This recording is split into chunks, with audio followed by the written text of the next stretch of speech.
शर्म की बात है कि इस नफरती शख्स को हमारे पीएम नरेंद्र मोदी जी भी ट्वीट पर फॉलो करते हैं। भी चैनल पे आज यही एजेंडा सेट किया जाता है कि मुसलमान ने किसको क्या धमकी दी, मुसलमान ने किसको क्या बोला, मुसलमान ने किसकी भावनाओं को आहत पहुंचाया। लेकिन अभी जो हैशटैग चलाया जा रहा है अरेस्ट अरुण यादव, गोदी मीडिया इस खबर को दिखाती हुई नहीं दिख रही है। ओबीसी समाज को लेकर जब बात होती है, हिंदू और हिंदुत्व की जब बात होती है, तो हर कोई कहते हैं कि नहीं, हमें हिंदू को बचाना है, हिंदुत्व को बचाना है।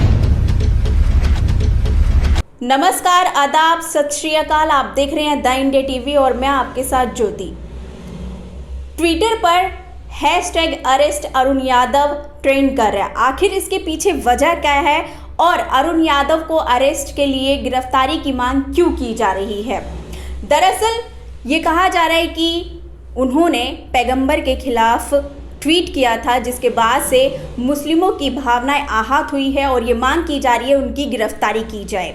इससे पहले हमने देखा कि नुपुर शर्मा और नवीन जिंदल के बाद जो हरियाणा के आईटी सेल हैं अरुण यादव, उनको उनके पद से हटा भी दिया गया। हालांकि कारण नहीं बताया गया है, लेकिन जिस तरह से सोशल मीडिया पर ट्रेंड चलाया जा रहा है कि हैशटैग अरेस्ट अरुण यादव, आखिर इसके पीछे वजह क्या है वो भी जानेंगे अपने सहयोगी से। कांग्रेस के श्रीनिवास बीवी ने ट्वीट करके लिखा है कि भाजपा ने एक और फ्रिंज एलिमेंट को सस्पेंड कर दिया है, लेकिन ये आंख में धूल झोंकने से काम नहीं चलेगा, उन्हें गिरफ्तार किया जाना चाहिए। तो इस तरह से लोग सोशल मीडिया पर काफ़ी लिख रहे हैं। हम जानते हैं अपने सहयोगी से कि आखिर सोशल मीडिया पर क्या चल रहा है, लोग क्या कह रहे हैं, आखिर अरुण यादव की गिरफ्तारी की मांग क्यों की जा रही है।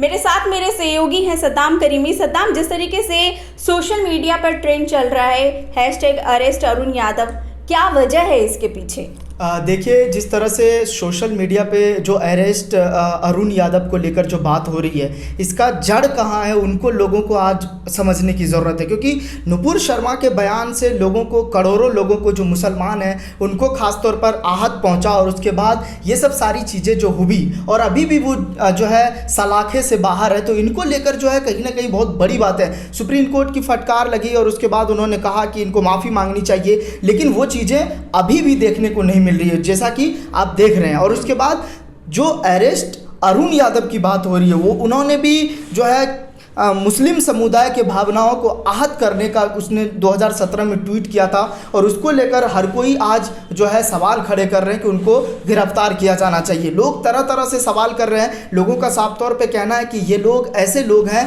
जो भारतीय जनता पार्टी के जो है षड्यंत्र से, साजिश से और एजेंडा चलाने का काम करते हैं और हमेशा नफरत फैलाने का काम करते हैं। उदयपुर के घटना में आप देखेंगे तो ये पाएंगे कि किस तरह से जो है रियाज था वो किस तरह से भारतीय जनता पार्टी के कार्यकर्ता रहे। इससे पहले कि अगर आप कई सारे घटना का अगर आप देखेंगे तो हर जगह पर बीजेपी से तार जुड़े होते हैं। तो दरअसल इस बात को लेकर भी ये भी जानना ज़रूरी हो जाता है कि क्यों आखिर इन सब चीज़ों को लेकर बढ़ावा होता है। आप महादलित की चीज़ें देखेंगे, बहुजनों को देखेंगे, तो वहाँ पर किस तरह से जो है जब ओबीसी की बात होती है, जब ओबीसी समाज को लेकर जब बात होती है, हिंदू और हिंदुत्व की जब बात होती है, तो हर कोई कहते हैं कि नहीं, हमें हिंदू को बचाना है, हिंदुत्व को बचाना है। लेकिन जो अरुण यादव है वो खुद ओबीसी समाज से आते हैं, बहुजन समाज में उनकी गिनती होती है, बीजेपी आईटी सेल के वो जो है प्रभारी हैं। लेकिन अगर वो इस तरह से बातें कर रहे हैं तो ये कहीं ना कहीं उन लोगों को आप दुख पहुंचाने का काम कर रहे हैं जो इस देश में गंगा जमुना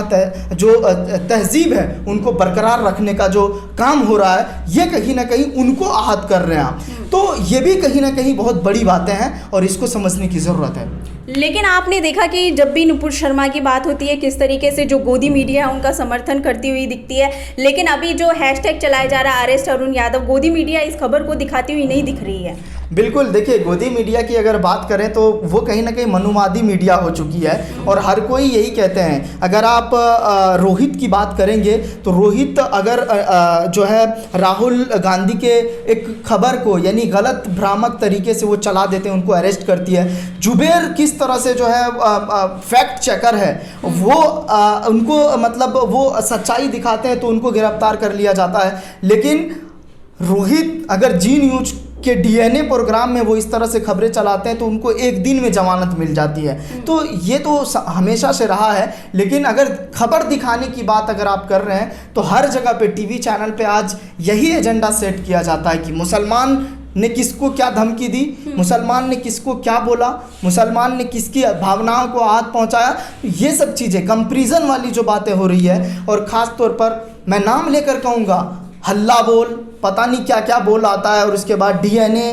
कहीं पूछता है भारत, कहीं जो है मतलब ये भारत की बात है। तो ये सब प्रोग्राम जो हो रहा है, पाठशाला कहीं पे चल रहा है, और खुलेआम एक समुदाय के खिलाफ नफरत भरने की कोशिश हो रही है। तो ये कहीं ना कहीं ये मैं इस बात को लेकर जो समझने की कोशिश किया हूँ, हर एक प्रोग्राम मैंने देखा है, चाहे वो तमाम जगह के TV चैनल की बात हो, तो ये चीज़ें मनुवादी मीडिया करती हुई नज़र आ रही है। लेकिन सद्दाम, सोशल मीडिया पर भी काफ़ी लोग लिख रहे हैं इस बारे में, चाहे नेता हो, सोशल एक्टिविस्ट हो, क्या कुछ जानकारी है वो भी बताइए। बिल्कुल सही कह रहे हैं आप, क्योंकि देखिए पुनीत कुमार सिंह है जो एक ट्विटर यूजर है, उन्होंने कहा कि अगर सुप्रीम कोर्ट हिंदू मुस्लिम में फ़र्क नहीं करता है तो फिर सिद्दीकी कपन और जुबैर जेल में क्यों है। विनोद कापड़ी के उन्होंने ट्वीट को कोट किया है। वही दूसरी तरफ हंसराज मीना है जो हमेशा मतलब बहुजनी की आवाज़ को लेकर मुखर होकर आवाज़ उठाते हैं। उन्होंने भी अपने ट्विटर हैंडल से कहा है कि Haryana BJP IT cell incharge Arun Yadav की पैगंबर मोहम्मद साहब पर अपमानजनक टिप्पणी बेहद निंदनीय है। शर्म की बात है कि इस नफरती शख्स को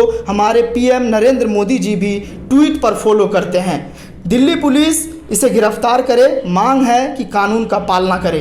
और भी लोग हैं, विनोद कापड़ी फिर दोबारा लिख रहे हैं कि जिस नुपुर शर्मा की वजह से लोग मारे जा रहे हैं, देश का माहौल भयावह हो गया है, लोग लड़ रहे हैं, जेल जा रहे हैं, मजाल है कि उसे पुलिस और कानून हाथ भी लगा ले। सुप्रीम कोर्ट जज की टिप्पणी के बाद भी ये हाल है। और कई लोग हैं जो अरुण कुमार यादव हैं, उन्होंने भी खुद इस ट्विटर हैंडल से लिखा, ये दूसरे अरुण कुमार यादव है, मैं अपने दर्शकों को जानकारी के लिए बता दूं, ये शायद RJD से ताल्लुकात रखते हैं। उन्होंने कहा कि नफरत फैलाने वालों की जगह जेल में होनी चाहिए, अरेस्ट अरुण यादव, #अरेस्ट अरुण यादव। तो तमाम तरीके से लोग गिरफ्तारी की मांग कर रहे हैं। अब देखते हैं कानून कितना कुछ कर पाती है, काम कर पाती है, ये तो वक्त ही बताएगा। मामला अब जो है कई जगह पर दर्ज हो चुका है, FIR हो चुका है, अब उनकी कब गिरफ्तारी होती है इसको लेकर रहेगी हमारी पैनी नजर। लेकिन सद्दाम, हमने देखा कि जब भी कुछ भी धार्मिक चीज़ों को लेकर कहीं भी हिंसा होती है या फिर कुछ भी होता है, इस पर प्रधानमंत्री बोलते हुए नजर नहीं आते हैं। बिल्कुल, देखिए प्रधानमंत्री नरेंद्र मोदी तो बस वही बोलते हुए नजर आते हैं कि कपड़ों से पहचान की जाएगी, ऐसे तमाम तरीके के बयान हैं। अगर आप भड़काने की बात करेंगे तो भारतीय जनता पार्टी में ऐसे कई लोग हैं, चाहे साध्वी प्रज्ञा हो, साक्षी महाराज हो, और बहुत सारे लोग हैं जिनकी लंबी फहरिस्त है, जिसे बताऊं तो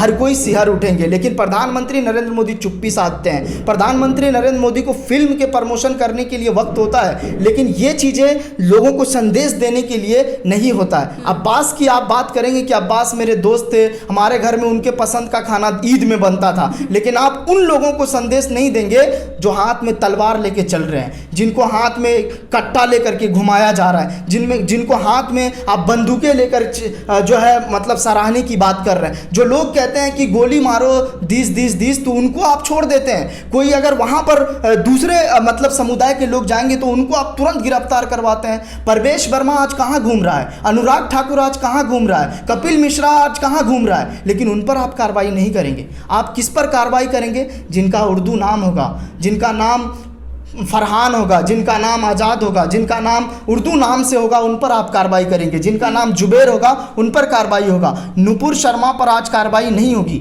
नुपुर शर्मा को लेकर आप गिरफ्तारी का जो है आदेश नहीं देंगे। सुप्रीम कोर्ट ने जब कह दिया तो अब आपको इसमें क्या दिक्कत हो रही है? करवाइए ना। तमाम जगह पर केस दर्ज हुआ, तमाम जगह पे वो सुप्रीम कोर्ट में याचिका डालने गई कि हमारे तमाम केस को यहाँ पर दिल्ली लाया जाना चाहिए, हमारी जान को खतरा है। आप जिस बयान को आपने दिया, देश में माहौल खराब हुआ, देश में तमाम जगह दंगा हुआ, तमाम जगह पे लोग मारे गए। झारखंड में क्या हुआ, उन बच्चों के साथ क्या हुआ? रिजल्ट वो मर जाते हैं, मारा जाता है, उसके बाद उनका रिजल्ट आता है। वो पहली पीढ़ी जो है वो किस तरह से उनका आगे बढ़ रहा था, यानी उन्होंने 12th में वो फर्स्ट डिवीज़न से पास किया था, लेकिन उनकी ज़िंदगी को आपने कुचल दिया, उनकी ज़िंदगी को आपने बर्बाद कर दिया। CM योगी आदित्यनाथ बकरीद पे उन्होंने क्या संदेश दिया है? उन्होंने कहा है कि ये सब चीज़ें नहीं करनी चाहिए। ये अच्छी बात है, मैं उनकी सराहना करता हूँ इस बात को लेकर कि जो भी चीज़ें हो रही है उनको जो है मतलब कायदे से किया जाना चाहिए, उनको ढक के किया जाना चाहिए। जो चीज़ें उनका वेस्ट हो रहा है, चाहे वो खून हो, चाहे वो उनका जो बचा हुआ मांस हो, उनको गड्ढे में डाल देना चाहिए जो है, और उसके बाद इससे बीमारियां नहीं होगी। ये अच्छी बात है, ये चीज़ें आपने कहा, ये आपकी स्वागतम योग है। लेकिन कुछ ऐसे फैसले मत लीजिए, कुछ ऐसे दुख मत पहुंचाइए कि एक समुदाय आपसे हमेशा मतलब वो चीज़ें, वो नाराज़ होकर कुछ बोले तो आपको वो चीज़ें बड़ा ही नुकसान देगा। ठीक है सद्दाम, लेकिन देखने वाली बात होगी कि जो अरुण यादव हैशटैग अरेस्ट अरुण यादव चल रहा है, क्या अरुण यादव गिरफ्तार होते हैं या नहीं? क्योंकि जिस तरह से नुपुर शर्मा अभी तक खुलेआम वो घूम रही हैं, अभी तक उनकी कोई भी गिरफ्तारी नहीं हुई है, ना ही उन्होंने कोई माफ़ी मांगी है, तो क्या अरुण यादव की गिरफ्तारी होती है या नहीं, ये भी देखने वाली बात होगी। फिलहाल अगर आपको ये वीडियो पसंद आई हो तो लाइक करें, शेयर करें, कमेंट करें और सब्सक्राइब भी करें। बाकी जो भी अपडेट होगी हम आप दर्शकों से जरूर साझा करेंगे। शुक्रिया। चैनल को लाइक, शेयर एंड सब्सक्राइब करें और बेल आइकन दबाना ना भूलें।